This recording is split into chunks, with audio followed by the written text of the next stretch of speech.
দেশের জ্বালানি খাতে বাজেট বরাদ্দ এখনও জীবাশ্ম জ্বালানি নির্ভর। 2016 থেকে 2026 অর্থবছর পর্যন্ত উন্নয়ন বরাদ্দের 90% বেশি গেছে জীবাশ্ম জ্বালানিতে, যেখানে নবায়নযোগ্য জ্বালানির বরাদ্দ ছিল সীমিত। সিপিডির সেমিনারে উঠে আসে জলবায়ু পরিবর্তন ও মোকাবেলা ও জ্বালানি নিরাপত্তা নিশ্চিতে নবায়নযোগ্য জ্বালানিতে বাড়াতে হবে বিনিয়োগ। দেশের জ্বালানি খাতের বাজেট বরাদ্দ এখনও জীবাশ্ম নির্ভর। 2016 থেকে 2026 অর্থ বছর পর্যন্ত বিদ্যুৎ ও জ্বালানি খাতের মোট উন্নয়ন বরাদ্দের 90% বেশি গেছে জীবাশ্ম জ্বালানি ভিত্তিক প্রকল্পে। বিপরীতে নবায়নযোগ্য জ্বালানির জন্য বরাদ্দ ছিল খুবই সীমিত। রাজধানীতে সিপিডি আয়োজিত আসছে বাজেটে নবায়নযোগ্য জ্বালানি প্রাপ্তি ও প্রত্যাশা শীর্ষক সেমিনারে বিষয়টি উঠে আসে। যে প্রত্যাশা নিয়ে সকলে আছি, আগামী বাজেটে অন্তত নবায়নযোগ্য জ্বালানি সংক্রান্ত বিষয়ে সরকার উল্লেখযোগ্য পদক্ষেপ ঘোষণা করবেন।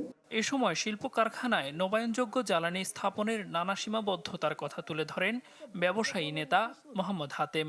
সরকার বা সরকারের এই লেভেল থেকে, এনবিআর থেকে, উপরের লেভেল থেকে যত কিছুই সার্কুলার দেওয়া হোক, প্রজ্ঞাপন দেওয়া হোক, যদি ওই ফিল্ড লেভেলে যারা কাজ করবে তারা যদি সহযোগিতার ভূমিকা না থাকে, তাহলে এই ধরনের ভোগান্তি হবে।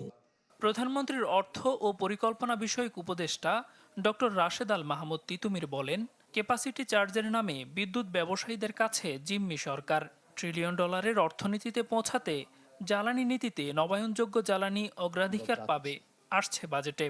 প্রথমে আছে একটা দুষ্ট চক্র, যেই চক্র থেকে ভেঙে বেরিয়ে আসা খুব কঠিন।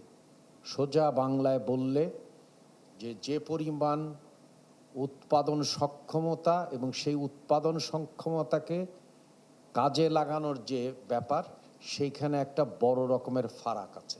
Renewable energy is very important, but we have to be very clear. আমাদের দেশ কৃষি is very important এবং আমাদের জায়গা আনলিমিটেড না, so we can't do renewable energy while sacrificing agriculture production.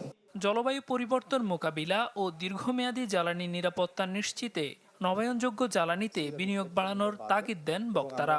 সবাইকে সাথে নিয়ে ইনশাআল্লাহ আগায় যাব। দেলোয়ার দোলন, চ্যানেল 24, ঢাকা।